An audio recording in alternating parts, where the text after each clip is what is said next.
Azerbaycan hiç vaxt öz arazisinin bir karşını da hiçbir başka ülke, hiçbir başka devlete verebilmez. Yar aman,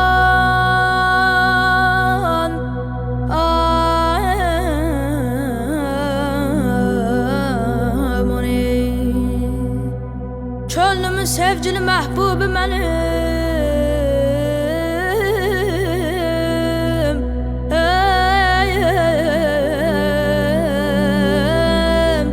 vətənimdir, vətənimdir, vətənim.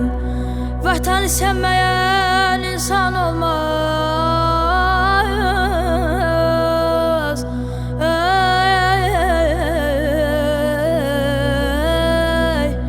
Vətəni sevməyən insan olmaz.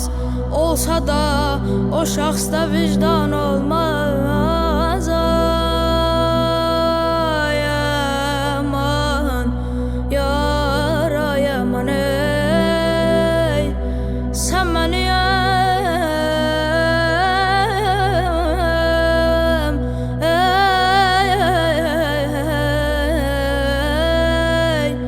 sən mənim köksümdə çarpan ürəksən.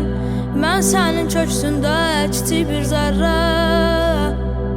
Mənə qanat verən,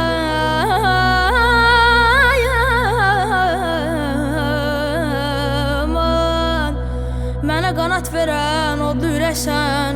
Adına, gözünə vətən deyirəm, çölünə, düzünə vətən deyirəm. Ay aman, yar ay aman ey. Yar, yar,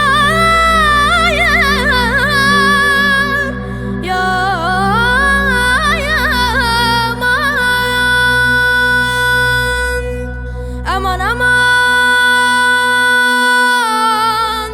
aman ay aman ey. Aman aman ay aman aman, yar.